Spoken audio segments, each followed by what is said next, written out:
Hello everyone, welcome to the Dahlia Society. My name is Kristen. If you haven't met me before, I am here today to bring you all of my confessions, my advice, my tips, things that help me get through my sewing and what motivates me. These are all my personal opinions. I know a lot of you, everyone's got their own ways of getting through their stash, sewing, different inspiration, what helps them, what motivates them. This is all my personal confessions to help you. Now, we are all different in creativity as far as what works for me may not work for you. I think it's really important to acknowledge that because not everyone works the same. My first tip would be curate your own aesthetic. Think about what you love to wear and why you love to wear it. Is it the fabric? Is it the color? Is it certain prints that draw you in? Is it the comfort factor? What is it that really draws you in and things that appeal to you? Why is it so? So start to make maybe a little journal, the things that you love to wear the most. Are they elastic waist? Are they comfortable? Do you like active wear? Do you like floaty blouses or peasant style sleeves? Or is there something there that you can say, that's my aesthetic, and maybe make things like a Pinterest board if you're a bit lost and you haven't found your own style yet.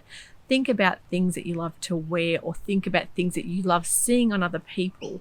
And there's no reason why you can't wear whatever you like, as far as there should be no barrier with things like age or size. I think it's really a personal thing that defines you. You just need to find what that is and maybe build on curating your own aesthetic and your own look. It can take a while to come up with. I know a lot of the times it's taken me almost 50 years to find my look. For years maybe we all sort of tend to chase trends and see what's in fashion, and sometimes that doesn't always work. I think there's no reason why you can't basically make your own trends, your own styles, things that works for you, and then you get to know what they are, and that's when you start to build on your own look. My second tip would be, don't have too many things on the go at once. Try to finish what you start before you go to the next project. And that can be very hard because I know a lot of people like to have a few things on the go at once. Maybe you like to do things like batch sewing. That's fine. I think a lot of the time by that stage, if you're doing batch sewing, you already have made the pattern before and you know it's going to work for you. But if it's a new pattern, I would definitely say try and get through to the end of the pattern.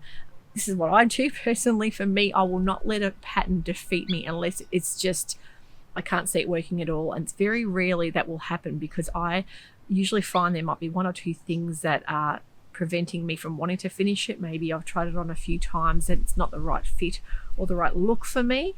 And that's what making 12s is all about. I think it's very important if you're starting a brand new pattern and it's a big project, think about making a 12 first and maybe a cheaper fabric just to get maybe the fit right first before you dive into your beautiful fabrics. I find that if I have too many things on the go at once, I really struggle. I think it's just, I feel a bit scatterbrained and a bit messed up. I can't focus on too many things at once. I really like to take my time and finish one garment from the start to the finish. And if I don't like it, I can put it aside and I may never wear it. But the fact is I've got it done and I realise that there's something about the pattern that doesn't suit me or I'm not sure about it, and I can then move on to the next project. A lot of people will disagree with that. I think that that's fine. If it works for you and you like to chop and change and you want a bit of a shift of gears and try something totally different, that's fine.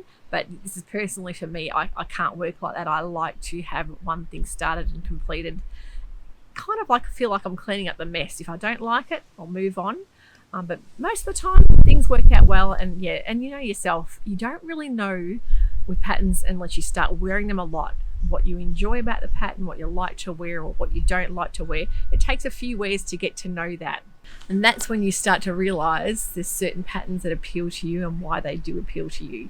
My next tip would be, don't buy fabric just because it's cheap or on sale. When I first started sewing, this is going back about, I've been sewing since I was about 15, but really sewing my own wardrobe, I'd be heading to 7 to 8 years now that I've had really not bought any clothing. Me made means I have not bought much ready to wear clothing. I've still bought a few bits and pieces, but not everything. I try and build my own wardrobe of me made clothing. So things like your vintage style tea party dresses, things that look beautiful They're mainly for going out. I find I don't wear them. They're not practical to have in my wardrobe. They're the things that appealed to me when I first started sewing, and I was just taken in with all those novelty style quilting fabric prints, bright, beautiful prints, things that I couldn't always find in store, and if I did, they were for a much younger or slimmer person. So I went crazy and bought all the sale fabrics that I could get my hands on because it was cheap. And we all know now, after sewing your own wardrobe for a few years, sewing isn't cheap. It's not a way of saving money. You can end up spending a lot more, but you do get a lot more out of your wardrobe because what you're wearing is what you've made, you put the effort into it, and it's things that you want to make for yourself. And I had stacks of all these novelty quilting, shirting style fabrics that I just found that I never wore. And really, in the end, they didn't save me money. I'd spent a lot of money on them over the years. So I would say that's a tip, is don't buy the fabric just because it's on sale. You absolutely have to love it. Not just like it, love the fabric. Have either the color or the print, or the floral, or whatever it is that it just draws you in. Make sure you love that fabric before you purchase it, because if you don't, I will tell you, a year later, you won't want to make that fabric up. It's like the longer you have it sitting there, the less it appeals to you. If it didn't appeal from you from the start, personally, I don't really grow to love things. I'll either tire of seeing them or not have a clue what to make with them. So be very careful about building a huge stash with just cheap sale fabrics. Think about investing in quality over quantity of fabric. This is my personal view. I love a beautiful quality fabric now. Years ago, I probably never would have spent the money that I do on certain fabrics, but I know if I absolutely love it, then I will get the wear and the money's worth out of it 10 times over. And I find things like natural fibers like linens and cottons and beautiful sweatshirtings, I will wear them to death, and I will happily invest money into buying those sort of fabrics. Another tip too is don't just buy fabric with no mental plan at all. It's very hard because sometimes you can be really in love with a fabric, not know what to do with it, and later on find something to do with it. Usually I get stuck. I will buy the fabric first with no intention of what I'm going to make with it. I will never have quite enough fabric, or it won't be quite the right width. There'll be something there that is preventing me making my dream garment, clothing garment with it. So always have a little bit of a mental image in mind what you want to make with it. Even you can change your mind, that's fine, but a good rule of thumb there is to buy at least 2.5 to 3 meters, and that way you'll get at least a top to a dress out of it. So if you're wanting like a maxi style dress, they're usually the way things never work out quite. We never have quite enough fabric because usually you're looking at wanting at least 3 to 4 meters, which can get quite pricey. So as a rule of thumb, I always think 3 meters for a dress, 2 meters for a top, and I'm pretty right. My next tip is always try and sew for pleasure. This is a hobby that you're meant to be getting pleasure from. It shouldn't be a task or a burden on you. It shouldn't be something that stresses you out and makes you mentally burnt out. On the other hand, there is nothing wrong with mentally challenging yourself. I think it's really good for your brain to sort of nut out those challenging problems and work things out when they seem to really get you down, and you can figure it out and you feel amazing. You feel a real sense of power. But on the other hand, it shouldn't be really draining mentally on you and tiring you out and making it feel like work. Sewing for me is for pleasure. I love it. It's my meditation. It's my way of winding down, of feeling creative. There are a lot of bonuses there I find that sewing brings to my life. By all means, challenge yourself and feel empowered when you figure that problem out, but don't let it get you down. I think if sewing's making you miserable, you need to look at what kind of projects you're sewing. Are they complicated and challenging garments that you're trying to sew that you can't figure out? Or are you choosing things that are simple and easy and things you can sort of throw on and wear after maybe an evening of sewing? So look at what for your wardrobe, what you're needing, and looking at what the pressure you put on yourself. Is it worth it? And are you finding sewing enjoyable? That's the main thing. We want to enjoy our hobby. And getting back to fabric, the next tip is about don't let your stash or your patterns overwhelm you. If you feel that you're looking at this huge mountain of fabric and it's giving you a sense of guilt, that you're not taking any pleasure from looking at the fabrics that you've accumulated over the years, and you really can't figure out why you've bought them all. Some people find that they say they'll never in their lifetime wear as many clothes as what they have fabric in their stash. So really look at, it shouldn't be guilting you. Make sure that your stash is manageable. Personally, for me, I like to purchase my fabrics in seasons. I try and get through as much in that season as I can, but I don't put pressure on myself. If there's a lot left over by the end of the season, I'll then stash it away for the next season, say summer next year. But I find that I don't try and rush through them. I have enough that I can manage it without feeling pressurized. My next tip would be, don't use the word fail. I think everything that doesn't work out for us has taught us a lesson. I don't like the term, these are my fails, or this is a fail.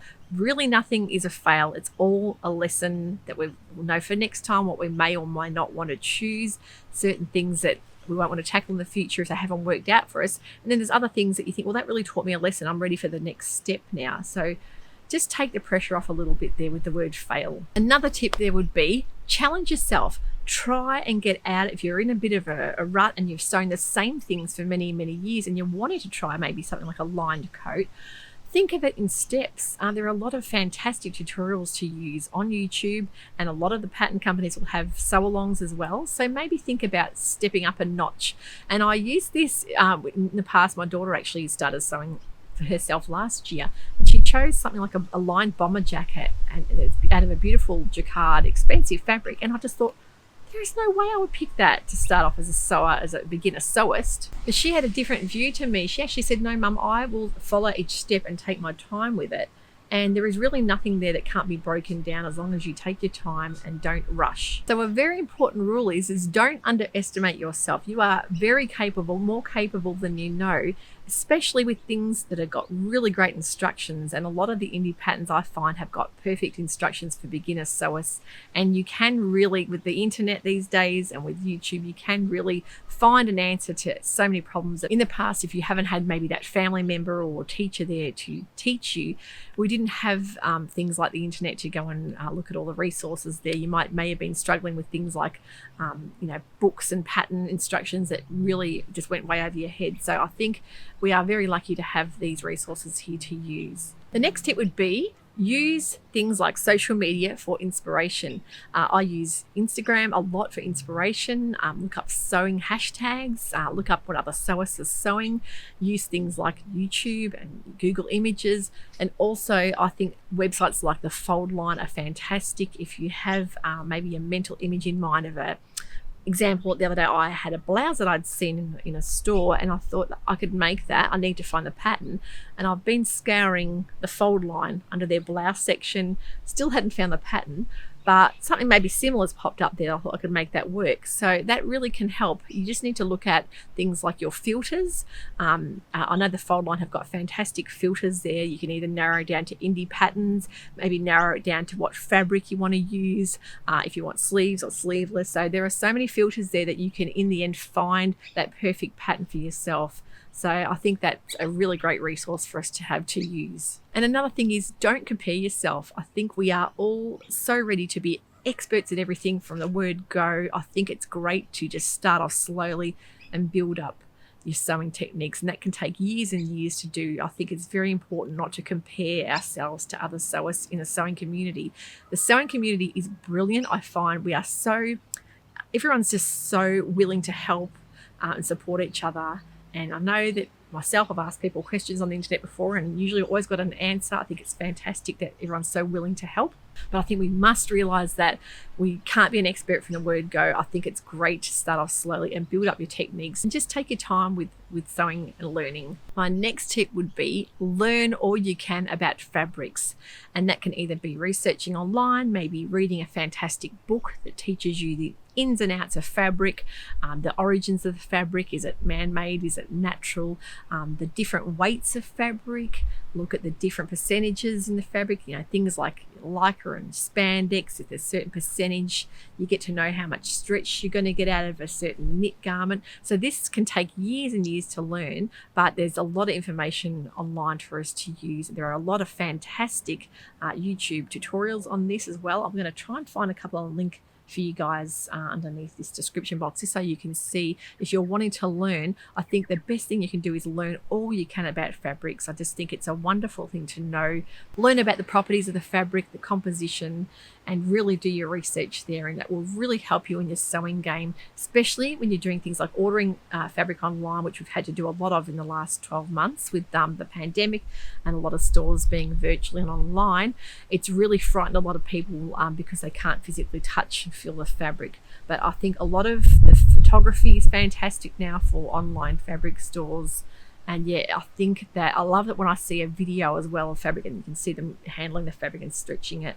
That works really well for me as well. I know Love to Sew podcast have a fantastic episode all about fabric as well. They have quite a few on fabrics, but they are really helpful to explaining the ins and outs of fabric as well. You can't learn enough about fabric. Do your research, and also things like keep little swatches of fabric. If there's something you love to wear, maybe write down a little diary, or maybe you have an app you can use like Trello. Sometimes it can be very hard to remember things. You might find that writing them down helps sort of concrete them in your mind, that you've remembered that exact fabric you've loved wearing and what it was. That can really help.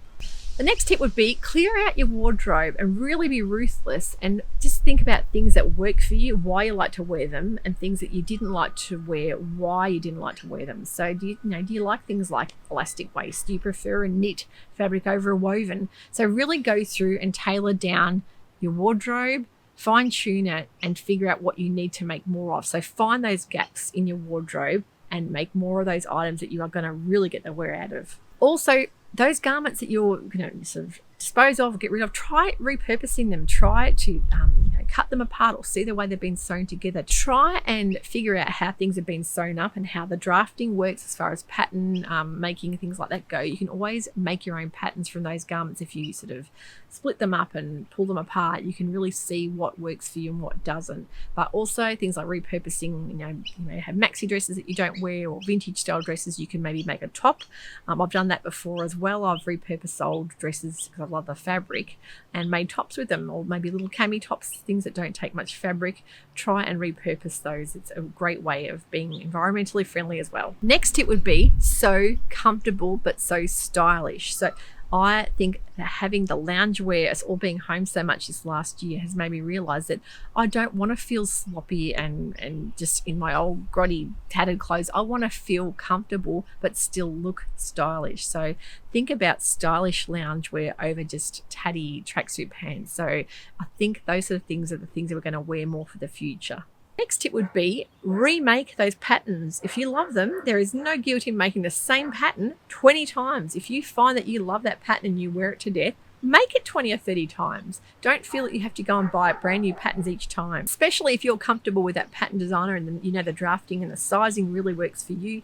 Think about things like hacking that pattern and putting a different sleeve, or maybe making a top into a dress by adding on a gathered skirt. So really, just think about not feeling the guilt with remaking things. I think it's a fantastic thing to do if you know a pattern works well for you. The next tip would be finding confidence. Now, it's easy to say that when you're my age and you're heading towards 50 and you know that when you were 20, maybe you didn't have the confidence for certain things, but looking back, you wished you had have. I think there's no rules in sewing your own wardrobe. You sew what works for you, what you love to wear, colors, patterns, prints.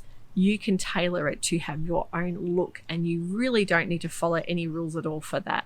I'm more confident now making my own wardrobe than what I was buying a lot of clothes off the rack, because I could never really find things, if they fitted me, maybe I didn't like the fabric they were made of, or things I like the fabric of, I didn't like the style. So you can tailor things for yourself. It does give you a lot of body confidence, especially when there is no size on the label. You don't need to put any size on there. No one needs to know what size you made it up with. Finding the confidence, I think, is the most important thing, and sewing your own wardrobe will really give you that confidence boost that you need. My next tip would be use color and print. Don't be afraid of color. I think a lot of people have realized after watching my vlog how much I love color. I live for print. I absolutely love the way it makes me feel. I'm not afraid of being bold and being out there and having different prints and more subdued prints. I think it's really, really important because it lets you bring your own personality into your clothing. And on another hand there, it's great to have some bold, plain colors to mix back with. A lot of people find that they make too many prints and then they never have enough basics to wear on the bottom, or maybe they've got too many print skirts, not enough basic tops. So always have the balance there. Make a few bold, plain things, but also don't be scared of using lots of color and wearing different colors together. You don't always need to wear a basic black pant. You can mix it up, maybe use a green pant with a certain print.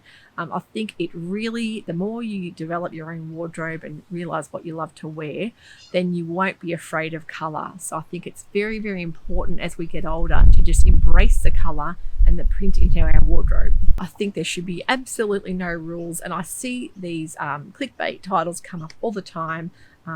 Women over 40, hairstyles for women over 40, or women over 50 shouldn't wear this color eyeshadow, or blah, blah, blah. I think it's really, really important to just forget about all those rules and wear the colors that make you feel great, because nobody remembers the person that wore the drab, plain grey dress or whatever it might be in the room. I can guarantee you will always look at the person with the bold, bright prints and think, wow, they look fantastic.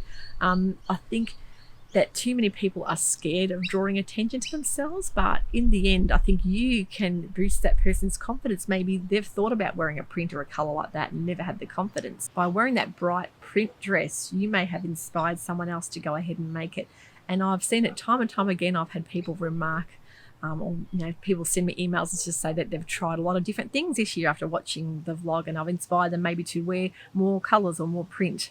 I think that is fantastic, because in the end, it's you that has to believe in what you're wearing and really interpret it yourself as far as your own creative flair goes with the sewing, but also individualize what you want to wear and the look you want to put out there to the world. And that is the most important thing, is feeling fantastic, not worrying about what anyone else thinks, but if you feel fantastic, that's all that matters. So I hope I haven't waffled on too much there. I really hope that I've made you really think about and reassess why you want to sew, and if you want to make your own wardrobe and you haven't started yet, maybe it's giving you that little push to go ahead and start sewing things that you love without the judgment. Thank you for tuning in. If you enjoyed this episode, don't forget to give it a thumbs up. That really helps other people find my channel, and I'll have plenty more content coming for you in the next couple of weeks. See you soon. Take care. Bye for now.